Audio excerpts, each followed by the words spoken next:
while we know that the structural models of credit risk, they majorly look at the financial statements of the company, look at the debt equity structure of the company, and try to model the credit default possibility of a particular company. Whereas when we are looking at reduced form models, they are purely statistical models. So they are not depending on, they are not looking at the financial statements of the firm. They primarily rely on the overall market statistics. They take the market based data rather than one single company specific financial statements information. Right, when I am saying market statistics, they are primarily depending on the credit ratings that have been issued by standard credit rating agencies like S&Ps or Moody's, any such kind of firms. So the credit ratings are being collated, and based on that they are trying to map, they are trying to build a statistical model which is trying to map the credit ratings of the credit ratings that are issued for different kinds of companies to the default of that particular companies. So the default free market model, whatever is that particular government securities and all which are default free, the movement of the credit rating of the bonds by a company over time. This is what they typically consider as a part of the building of the model. So they are simply coming out with the different levels of credit worthiness, how companies move from, let's say, AAA rating to AA rating across different credit layers, different statuses of the credit rating, how they are going to move, and finally they are trying to model what is the time to default for a particular company. This is what they are trying to give as a part of the reduced form models. Whereas when I am looking at a continuous time version of the same, continuous in the discrete time, probably I could have something called a transition matrix, and I can use the Markov chain kind of a processes to typically see what is the time that the bond moves from one situation to the another. So that is what is a typical reduced form model. But when I am looking at it in a continuous time case, we are calling it as the intensity based model. So more or less, even they are looking at the multiple states, right? Two state, multiple states. There is the time homogeneous jump kind of a process. So the Markov jump process may very well be used to model these kind of credit worthiness and the credit risk that is built into these kind of models. And these models, they jump between the different states using the different transition intensities, right? Now, just to look at it, I can very well find out what is, I can look at the two-state model just to understand or just to reiterate the stuff, where I am looking at default, no default to a default. This is a two-state model. We are talking about a transition between these two. So let's say I am talking about some kind of lambda t, which is a transition intensity under the risk neutral probability measure Q. And if I am taking the number nt is a process, if I take that, it is number of defaults at time t. So what I can very well see is, I want to see that if the company has defaulted by time t, this is equal to 1, and if it has not defaulted at time t, this value is equal to 0. right? So at any point t, if I am saying it is 0, then it means the company has not defaulted, and if it is equal to 1, I am saying that the company is defaulted. Now here, if I really want to find out the risk neutral probability that the company has defaulted, so it means that at time capital T, NT should be 1, given at time small t, which is the current time period, it has not defaulted. Then what is that? I'll get it. First of all, we can see the other, not default. Probability of t is 0 given nt equal to 0. It's more of a survival probability.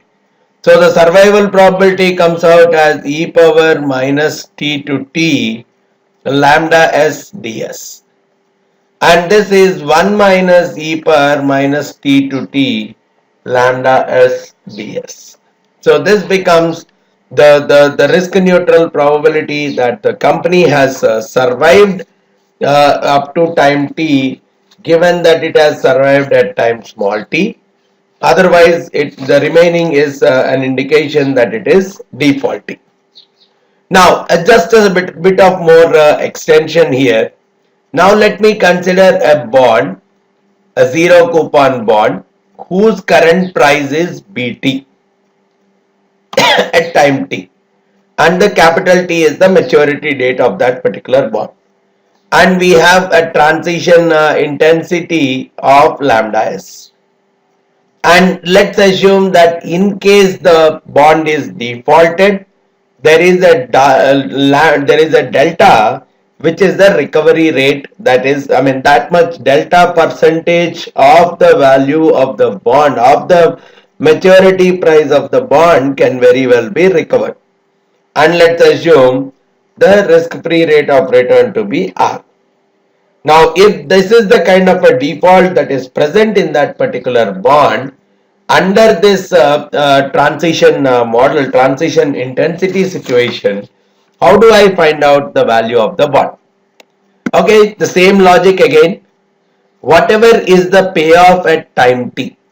Now, I know there is a filtration at t. I know whatever the information of the bond at time t. Now, at capital T, I am looking at the various payoffs. Payoff at time t. I'm taking the expected value of all these payouts, because there is some probability that I will get and some probability that I will not get. Some probability that the bond will default, some probability that the bond will not default. So I'm going with a risk neutral probability measure at time t, and this I am discounting it to the present value t minus t. This should be the price of the bond. Now, what are the various payoffs that are possible? There could be a payoff of 1 in case there is no default. And we have seen that the probability that it will not default is e power integral of t to t minus t to t lambda s ds. Now, in case there is a default, we are going to recover only lambda, delta. So what is the probability that it is going to default? The probability that it is going to default is 1 minus e to the power of minus t to t lambda s ds. Right? So this is what would be the expected value. So probably if I am simplifying it, I will get the expected value as delta, or probably I'll put it like, if I'm looking at these two, 1 minus delta times e to the power of minus integral t to t lambda s dx plus delta. This is what it is going to come out.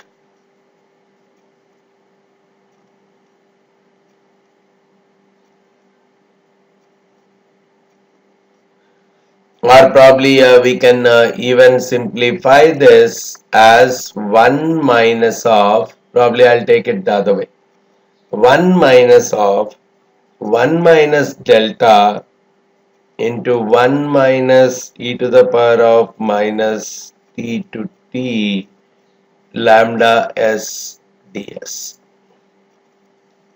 Now, if this delta is a constant and the lambda s is more of deterministic, everything works out to me as the BTT, which is the price of the bond. It comes out to e power minus RT. Here I did not put it. Probably I should carry this here.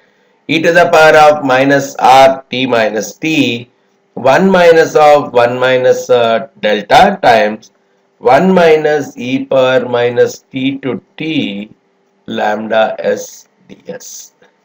So this becomes the price of the bond in case of a two-state model under the real world probability measure, and in case where delta represents the kind of recovery.